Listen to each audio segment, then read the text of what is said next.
सेवा जय भीम। दोस्तों, ये जो आज कार्यक्रम आयोजित हो रहा है, ये पहला कार्यक्रम नहीं है। ये हर साल हम लोग मनाते हैं।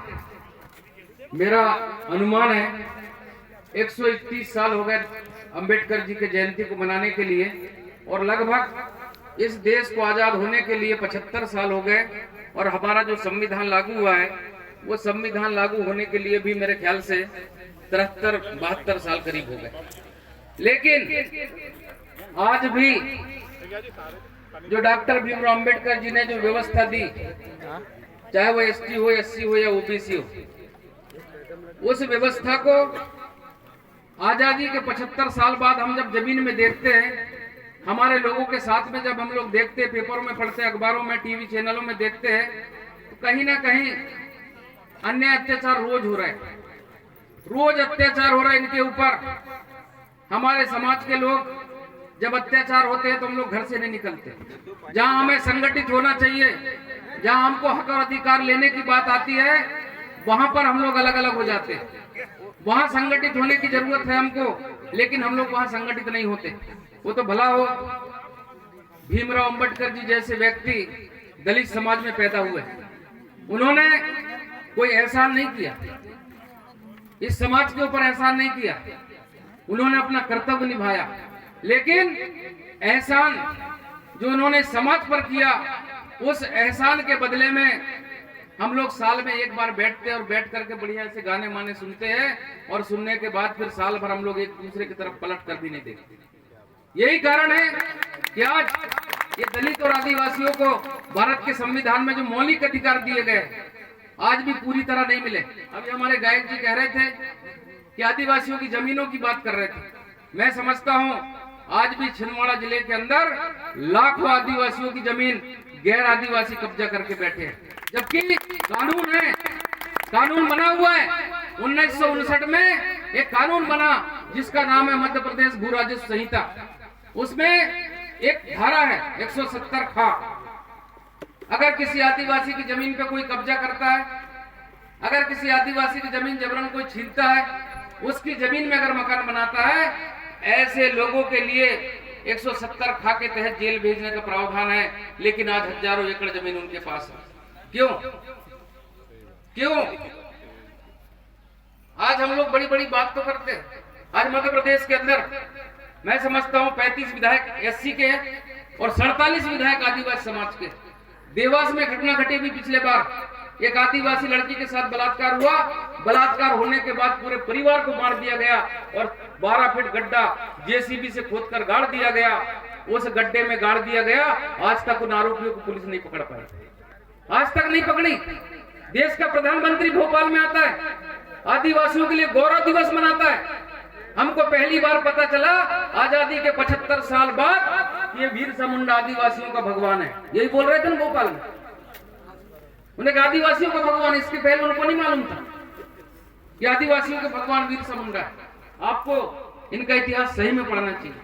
आज मैं समझता हूँ जितने लोग यहाँ पर बैठे हैं, 25 साल की उम्र में हमको अपना खुद का ज्ञान नहीं है, हम अपने परिवार की जानकारी नहीं रखते, 25 साल की उम्र में हमको समझ नहीं है। लेकिन बिरसा मुंडा एक ऐसे महामानव हुए जिनने 25 साल की उम्र में इनकी मृत्यु हो चुकी थी। 1875 में पैदा हुए, 1900 में खत्म हो गए, और उनके कर्मों के कारण आज जगह जगह पूरे देश और दुनिया में पूजे जा रहे हैं। रही बात अम्बेडकर जी की, अगर ये उस समय चाहते, अभी जैसे वो कह रहे थे ना, अगर ये उस समय सही में चाहते, तो मैं समझता हूं दोस्तों, ये सब दुनियादारी छोड़ करके, जैसे आज हमारे समाज के जो कर्मचारी पढ़े लिखे लोग हैं ना, आरक्षण के दम पे नौकरी मिल गई, नौकरी से टीवी खरीद लिए, और उसके बाद समाज ने बीबी दे दिए, तो टीवी और बीबी में मस्त हो गए लोग। वो कभी समाज की तरफ मुड़कर नहीं देखते, वो कभी समाज की बात नहीं करते। और अगर करे होते तो मैं समझता हूँ ये दलित और आदिवासी समाज जो आज दर दर की ठोकरें खा रहा है, ये जो आदिवासी हमारे समाज के लोग बैठे, इनका इतिहास है 1750 साल तक इस देश में अगर किसी ने राज किया है तो आदिवासी समाज के लोग हैं। आज भी इनके किले महल है। देवगढ़ में जाइए आप, भोपाल में जाइए, अभी देश के प्रधानमंत्री ने रेलवे स्टेशन का नाम कमलापति के नाम से रखा है। कौन थी वो? जबलपुर मदन महल, इस आजादी की लड़ाई में सबसे पहले अगर कोई पहली पंक्ति में खड़ा हुआ था तो शंकर शाह और रघुनाथ शाह दोनों पिता पुत्रों ने आजादी की लड़ाई में जबलपुर में लड़े अंग्रेजों के साथ। आज इतिहास में उनका नाम नहीं है। रानी दुर्गावती ने लड़ी मुगलों के साथ, उनका इतिहास में नाम नहीं है। हमारे एससी समाज के कई ऐसे योद्धा वीर, कई ऐसे साहित्यकार हुए जिनका इतिहास के पन्नों में जगह नहीं दी गई। लेकिन भला हो ये हमारे समाज के कुछ संगठन और समाज सेवी लोग जिनके माध्यम से ये कार्यक्रम आयोजित होकर और जन जन तक हम लोग पहुंचाने का काम करते हैं, चाहे विचारों के माध्यम से हो, चाहे गीत संगीतों के माध्यम से हो। हम लोग लगातार ये 5वां 6वां दिन है हमारा, रात दिन हम लोग काम कर रहे हैं, जगाने का प्रयास कर रहे हैं। और जब तक आप लोग जगोगे नहीं तब तक आपको आपका हक और अधिकार मिलने वाला नहीं है। और ये लोग अगर दिए होते तो 75 साल में हमारे लोग रोजगार गारंटी घंटे नहीं खोदे होते, IAS IPS होते, कलेक्टर SP बनते, अच्छे अच्छे पदों में जाते, फैक्ट्रियों के मालिक होते, इनके पेट्रोल पंप होते, इनके दुनियादार ढेर भर की चीजें होती। लेकिन कहीं ना कहीं ये जो सामाजिक व्यवस्था है, कहीं ना कहीं हमारे अंदर जो जलनखोरी है, खास करके ST और SC, दूसरे लोग नहीं, हमारे वर्ग के जो लोग हैं वो एक दूसरे की टांग पकड़ के खींचते हैं। हम एक दूसरे की तरक्की को देखकर कभी खुश नहीं होते, इसलिए ये समाज आज पीछे खड़ा हुआ है।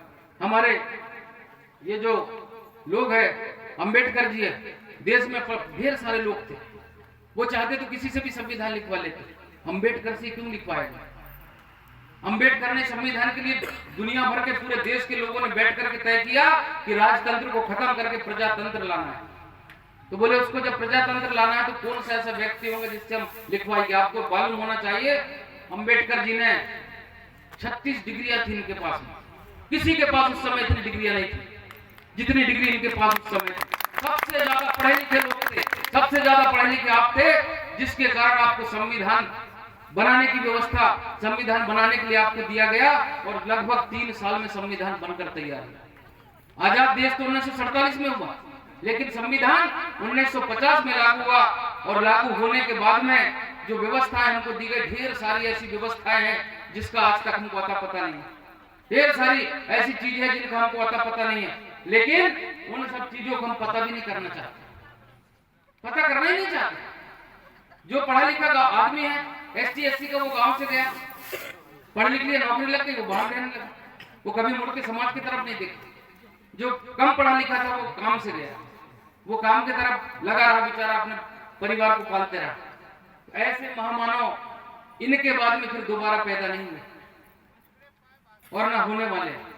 तो उन्होंने जो हमको विरासत में दिया आरक्षण, उन्होंने हमको विरासत में आरक्षण दिया, उस आरक्षण की रक्षा करना हमारी अपनी जिम्मेदारी है। वो भीख नहीं है, वो एक व्यवस्था है जिसकी जितनी संख्या भारी उसकी उतनी हिस्सेदारी।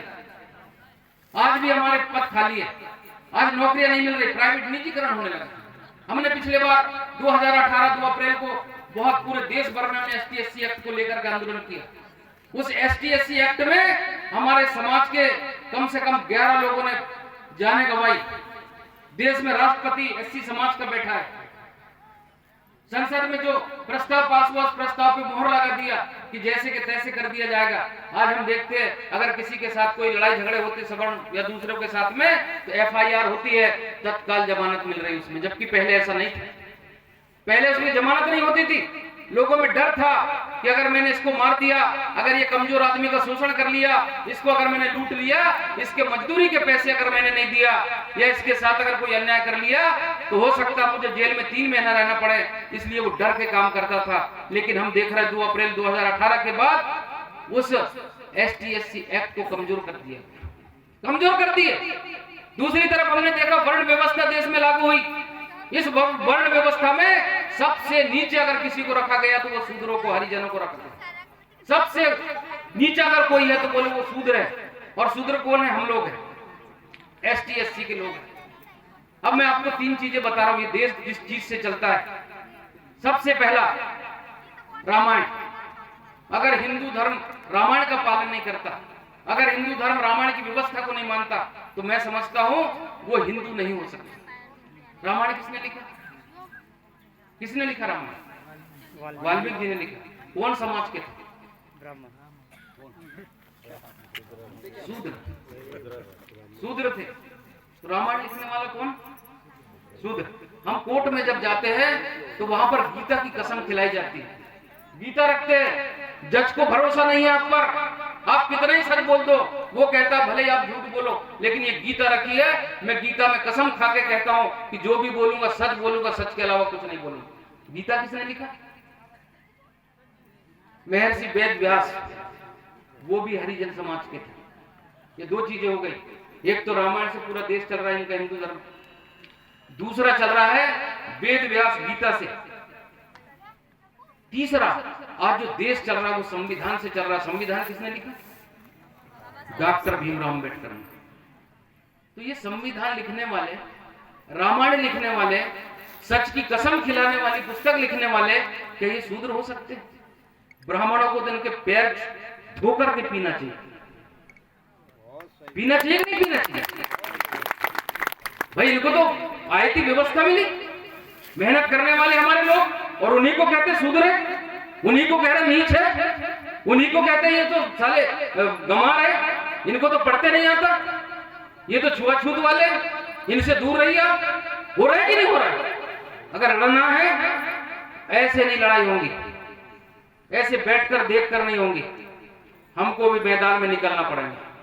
जहां जरूरत पड़ेगी, हमारे साथ मोनिका भट्टी जी है, हमारी राष्ट्रीय अध्यक्ष, जहां भी जरूरत पड़ेगी, चाहे सौसर में किसी के साथ अन्याय होता है, चाहे वो किसी भी जाति समाज का व्यक्ति हो, हम उससे मतलब नहीं। अगर अन्याय होता है, हमें जरूरत पड़ी तो हमको थाने में घेराव करना पड़ेगा, जरूरत पड़ी चक्का जाम करना पड़ेगा, जरूरत पड़ी आंदोलन करना पड़ेगा, क्योंकि हम जिनको चुन करके हमारी बात रखने के लिए भेजते हैं, वो ऐसे लोग चुनकर जाते जिनको वहां बोलने भी नहीं आता, कभी एक प्रश्न नहीं उठाते, इस क्षेत्र की समस्या के लिए कभी बात नहीं करते, कभी योजनाओं की बात नहीं करते। हमने देखा, मैं भी इस क्षेत्र से विधायक के लिए चुनाव लड़ा 2003 में, 18,500 वोट मिले थे मुझे, और मेरे कारण आपके ये किनारे का नाना मोड़ विधायक बना,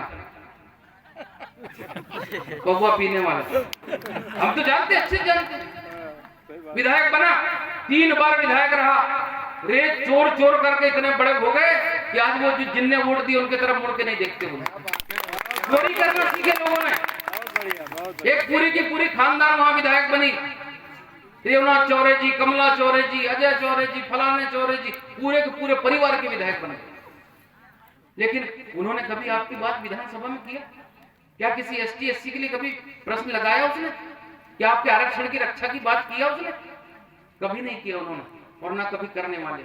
ये दूसरे लोग अगर हमारा भला सोचते तो मैं समझता हूं दोस्तों, 40 साल में ये जो बैठा हुआ समाज है, इनके बीच में से कोई ना कोई व्यक्ति IAS IPS होता, इनके बीच का कोई ना कोई व्यक्ति पेट्रोल पंप का मालिक होता, इनके बीच का कोई ना कोई व्यक्ति उद्योग फैक्ट्री का मालिक होता।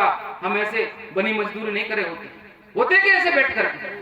तो हमें चिंतन करने की जरूरत है, सोचने की जरूरत है, पढ़ने लिखने की जरूरत है, अंबेडकर जी जैसे बनने की जरूरत है। उन विपरीत परिस्थितियों में भी जब उनको बैठने नहीं दिया जाता था, उस जमाने में SC के लोगों के सामने मड़का टांगा कर पीछे झाड़ू बांध दिया जाता था, ताकि अगर चलोगे तो आपके चिन्ह ना दिखे, और अगर आप थूकोगे तो मड़का में थूको, नीचे नहीं थूक सकते। ऐसे समय में भी उन्होंने संघर्ष किया, अपने आप को कभी मुड़कर नहीं देखा, कभी अपने आप को नीचे नहीं देखा उसने। चाहे जो भी परिस्थिति आई, उनके बच्चे के इलाज के अभाव में मौत हो गई, लेकिन वो बच्चे को भी नहीं देखा। इतने बड़े समाज के लिए उन्होंने काम किया।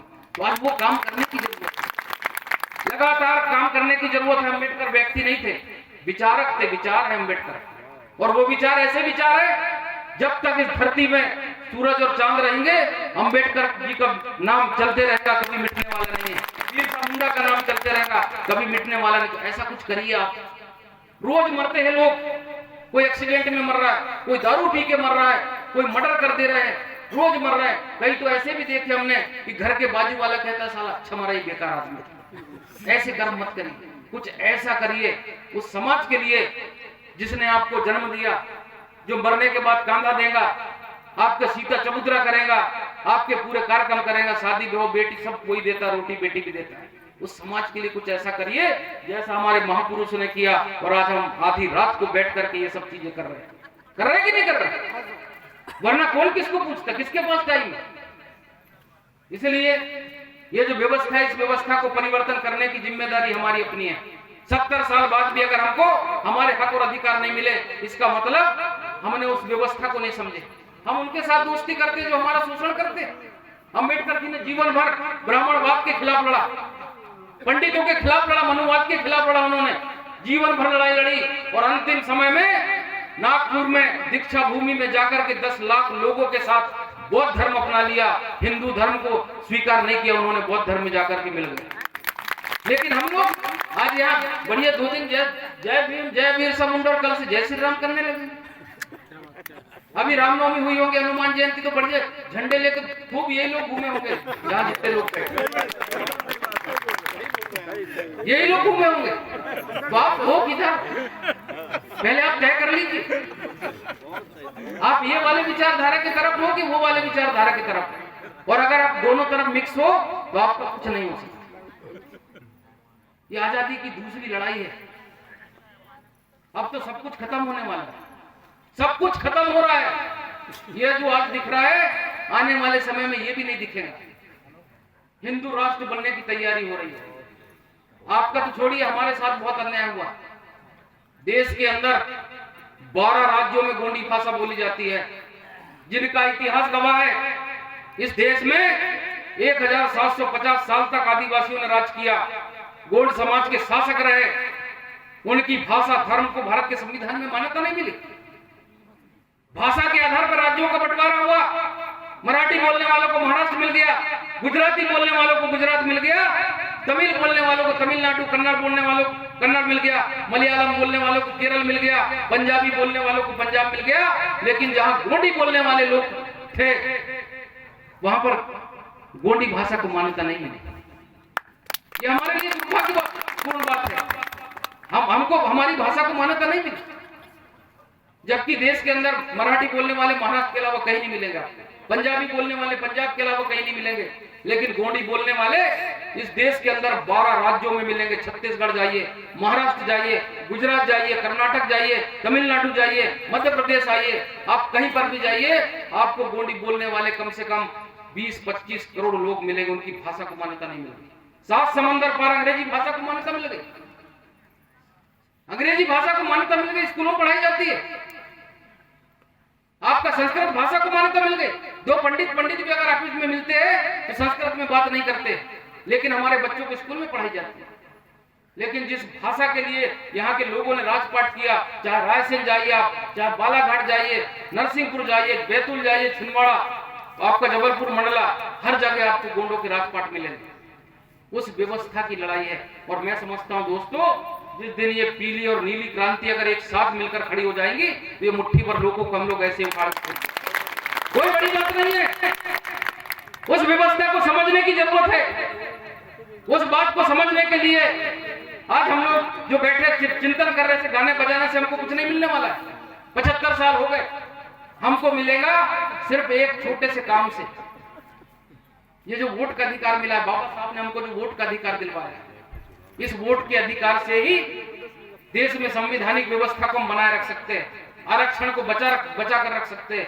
इस संविधान की व्यवस्था से ही अपने बच्चों को रोजगार दे सकते हैं। और इसी वोट के कारण हम अपने हक और अधिकार के लिए स्वाभिमान से लड़ सकते हैं। ऐसी व्यवस्था को अगर बनाना है तो हम सही में इकट्ठे मिलकर के अगर काम करें तो क्या नहीं हो सकता। क्या हम लोग तैयार हैं? क्या सिर्फ रात भर में इकट्ठे आदिवासी दोनों झंडा लगा दिए और हमने कहा हो गया है? मावा कोई तो कुड़ाम कुड़ी तोरम भैया, जब चुनाव आए तो पाव सीसिया तो एक बहु पकड़ा देते, जो थोड़ा सा पढ़ा लिखा बढ़िया टैलेंटेड, एक गड्डी नोट की डाल दी और जो छुट्टियां टाइप का बहु पकड़ा दी। एससी के लोग थोड़ा ज्यादा समझदार है, बोलते चलते तो उनको गड्डी नोट देते हैं। कईयों को बिकते हुए देखे हम, पैर पड़ते हुए देखे हम। कमलनाथ जी देखिए, आज 40 साल से किसी आदिवासी हरिजन के लिए कभी थाने में फोन नहीं किया, किसी आदिवासी के बच्चे के लिए कभी नौकरी के लिए उसने बात नहीं किया, किसी गरीब के घर में जाकर के अगर कोई अन्य अत्याचार हुआ कभी खड़े नहीं हुए।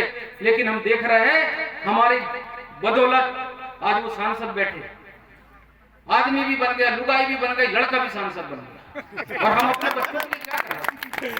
अरे अपने लिए तो सोचो। ये कड़वी सच्चाई। और ये जो आज हम कर रहे हैं, ये अम्बेडकर जी की जयंती के दिन कर रहे हैं, तो सच्चाई को स्वीकार करने की जरूरत है। हम किसी की टीपा टिप्पणी नहीं कर रहे। लेकिन कहाँ चूक हो रही है, कैसे चूक हो रही है, कैसे हम लोग कर सकते हैं, इस बात पर चिंतन मंथन करना बहुत जरूरी है। तो मैं चाहता हूं दोस्तों, ये जो जितने पढ़े लिखे लोग हैं, उस जमाने में तो सिर्फ अकेले अम्बेडकर जी थे पढ़े लिखे, उनके साथ में 10 लोग भी नहीं थे, फिर भी उन्होंने दुनिया से लड़ करके, इस देश के सवर्णों से लड़ करके एसटी और एससी के लिए ढेर सारी योजनाएं, ढेर सारे अधिकार दिए। आज हम इतने सारे पढ़े लिखे लोग हैं, उसके बावजूद हम अपने आप को तरसते, कहीं सम्मान नहीं मिलता, हम लोगों के साथ अन्याय अत्याचार होता है। तो ये तमाम सारी जो चीजें हैं, इस बात के लिए ये जो आयोजक कमेटी में धन्यवाद दूंगा। आप लोगों ने इतना बढ़िया कार्यक्रम आयोजित करवाया और इस कार्यक्रम के माध्यम से हमारे जो नागपुर से आए, बहुत बढ़िया बात कही उन्होंने, एक एक शब्द उनके बढ़िया थे, एक एक बात मस्त थी उनकी।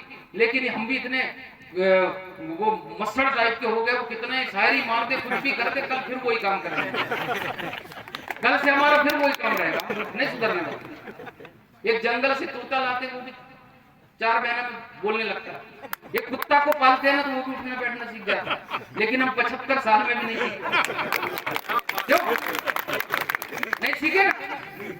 हम पढ़े लिखे लोग हैं, हमने भी अम्बेडकर जी के पद चिन्हों में चलने का प्रयास किया। पहले हमने एमए किया, उसके बाद एलएलबी किए। एलएलबी करने के बाद अभी लगातार 20 सालों से गौण आंदोलन में हम लोग काम कर रहे हैं, लगातार कर रहे हैं, भले इस क्षेत्र में नहीं है, लेकिन पूरे जिले में, प्रदेश में कहीं ना कहीं हम लोग काम कर रहे हैं, विपरीत परिस्थितियों में काम कर रहे हैं। हमारी विचारधारा अम्बेडकरवादी विचारधारा, हम मनुवादी विचारधारा नहीं, गोंडवाना कोई अलग नहीं है। और इस गोंडवाना के कारण ही पूरे देश भर में, पूरे गांव में आज हर आदमी संविधान की पुस्तक खरीद रहा है, पढ़ रहा, पुस्तक पढ़ रहा है, वो देख रहा है कि सही में मेरे लिए क्या लिखा हुआ है।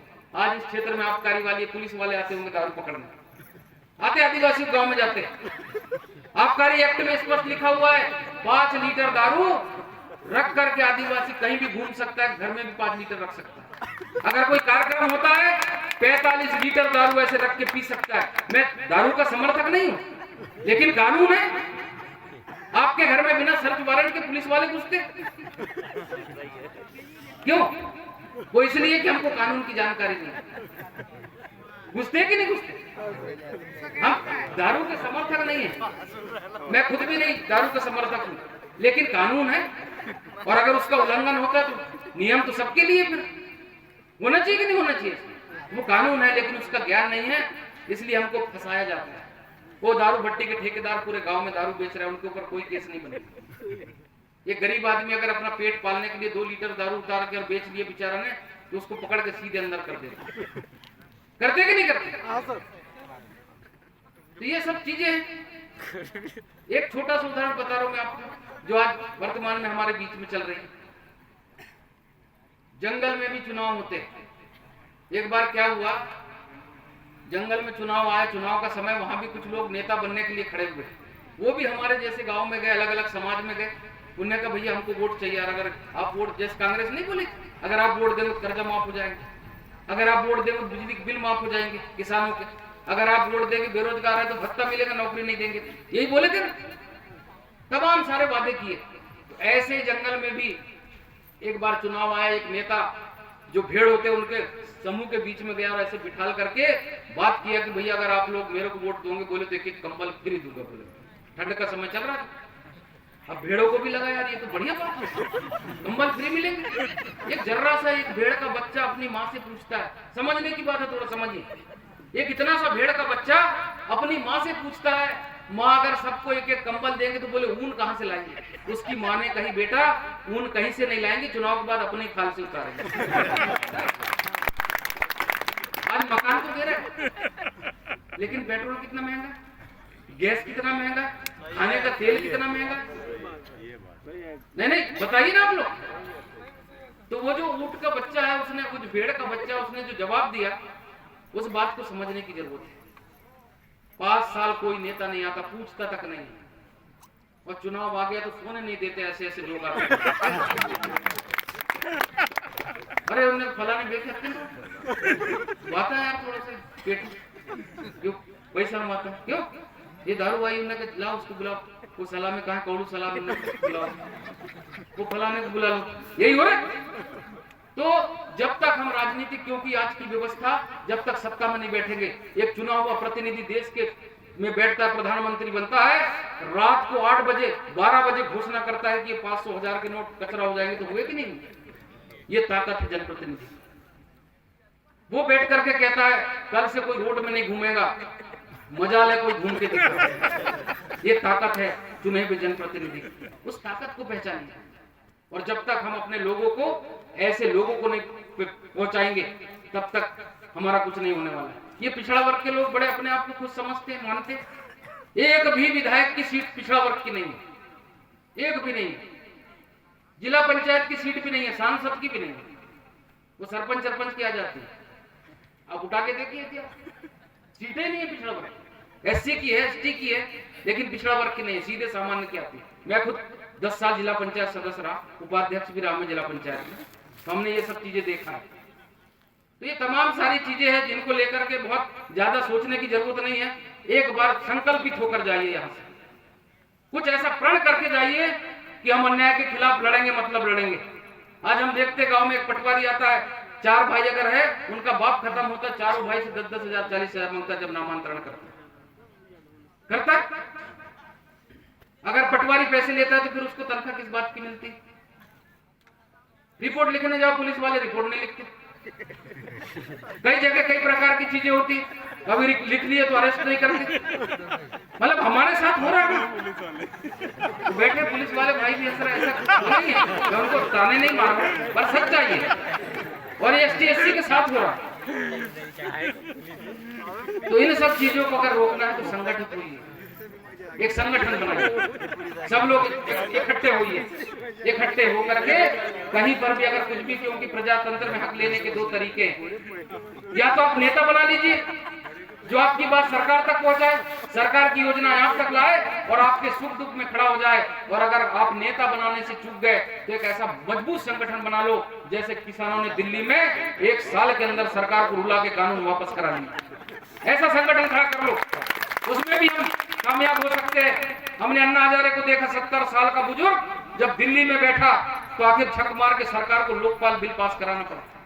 एक महिला के साथ बलात्कार हुआ, निर्भया नाम था उसका। पूरे देश के लोग जब मोमबत्ती निकल के निकले लेके, तो उसके लिए एक अलग से निर्भया कानून बना, और आज जितने लोग बलात्कार करते हैं उन लोगों को फांसी की सजा दी जाती है कि नहीं? तो कानून आपसे बनेंगे, पर आप चिल्लाइए तो कम से कम, आप खड़े तो हो जाइए। कभी ST SC के लोगों ने आंदोलन नहीं किया, कभी हम आंदोलन करना भी नहीं चाहते, जानते भी नहीं। हमारा एक काका यहाँ पर मोरेश्वर स्कूल बीजेपी का बहुत बड़ा नेता, लेकिन कभी समाज की बात नहीं करता है। कांग्रेस के नेता, मैं तो सबको जानता हूँ, वो भी मुझे जानते। हाँ, हमारे बिछुआ में देखा मैंने, वो कोंटे में जानिक राम स्कूल है, उधर सीताराम स्कूल, इधर कोटीराम, उधर देशलाल, उधर अतरलाल, उधारे टाइप गाड़ दिए। ये हमारा भी है क्षेत्र, क्यों? इधर विनायक मठ स्कूल है, इधर ये फलाने मठ स्कूल है, उधर वो फलाने ध्रुव में, रामकृष्ण ध्रुव में, यही हो रहा। वैसे SC के भी आपके। हम लोग इन सब चीजों पर अध्ययन करते हैं, लगातार करते हैं, और पढ़े लिखे लोग हैं। अगर पढ़े लिखे लोगों के पीछे समाज जाएगा तो गड्ढे में कभी नहीं गिरेगा, लेकिन एक अंधे के पीछे अगर जाएगा तो समाज गड्ढे में गिरेगा, कभी ऊपर नहीं उठ पाएगा। ऐसे ही हमारा नेतृत्व कर रहे लोग। इसलिए डॉक्टर भीमराव अंबेडकर जी के 75 साल पहले जो संविधान बना, उस संविधान को आज भी पूरी तरह से लागू नहीं कर पाई सरकार, और ना लागू करेगी कभी सरकार। अब तो संविधान बदलने की बात हो रही है, उसको बचाना हमारी जिम्मेदारी है।